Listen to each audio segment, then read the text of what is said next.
Pikulah salibmu. Matius 27 ayat 32 dan 33. Ketika mereka berjalan keluar kota, mereka berjumpa dengan seorang dari Kirene yang bernama Simon. Orang itu mereka paksa untuk memikul salib Yesus. Maka sampailah mereka di suatu tempat yang bernama Golgota, artinya tempat tengkorak. Ketika membaca bagian firman ini, terbesit dalam pikiran saya, apa ya kira-kira yang ada dalam pikiran dan perasaan Simon dari Kirene ketika secara tiba-tiba dia harus memikul salib Kristus dalam sisa perjalanan ke Bukit Golgota. Yang mungkin itu tidak pernah terbayang dalam hidupnya. Simon tidak tahu situasi kota saat itu karena dia baru saja datang dari luar kota dan kebetulan melintas di sana.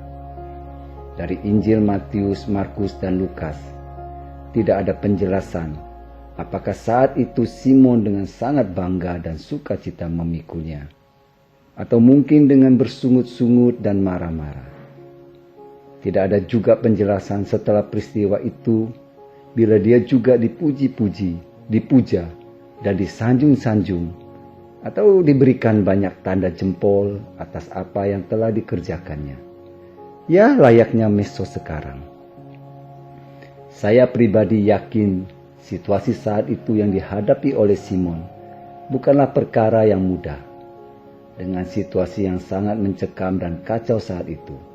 Dan belum lagi Simon juga harus ikut merasakan cacian, makian, bahkan lemparan yang menyasar ke dia. Sungguh sangat sulit dibayangkan.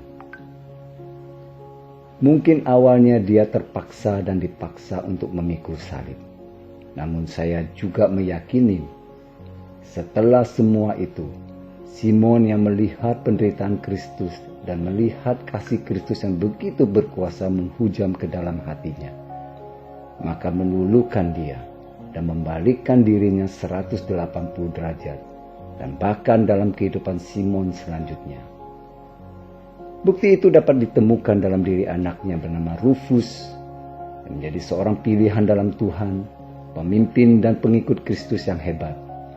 Itu dapat dibaca dalam konfirmasi tulisan Paulus di Roma 16 ayat 13. Nah sekarang, bagaimana dengan kita? Alih-alih memikul salib Kristus, untuk memikul salib kita sendiri saja kita sudah tidak mau.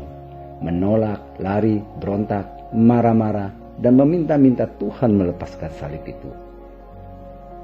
Dalam memperingati Jumat Agung dan Paskah, kita lebih care dan senang serta sibuk dengan berbagai ucapan dan motivasi dan juga gambar yang begitu masif kita sebarkan lewat berbagai mesos tentang Paskah, tentang salib, ketimbang sungguh-sungguh merefleksikan makna memikul salib itu sendiri bagi diri kita.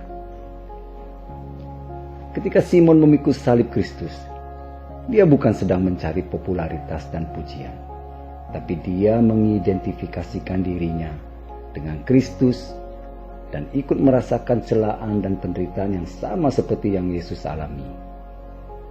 Pengalaman Simon mengajarkan kita untuk memikirkan salib dan melakukan dalam hidup kita sebagai identifikasi dengan Kristus. Dan bukan hanya sekedar sebuah hiasan atau ucapan atau retorika setahun sekali semata. Kita tidak diminta untuk memikul salib dalam bentuk fisik, tapi salib-salib dalam kehidupan sebagai anak-anak Tuhan. Nah, maukah dan sanggupkah kita? Akhirnya, dengarkanlah apa yang Yesus katakan. Pikullah salibmu setiap hari dan ikutlah aku. Lukas 9 ayat 23. Selamat mempersiapkan Jumat Agung dan Paskah. Tuhan berkati.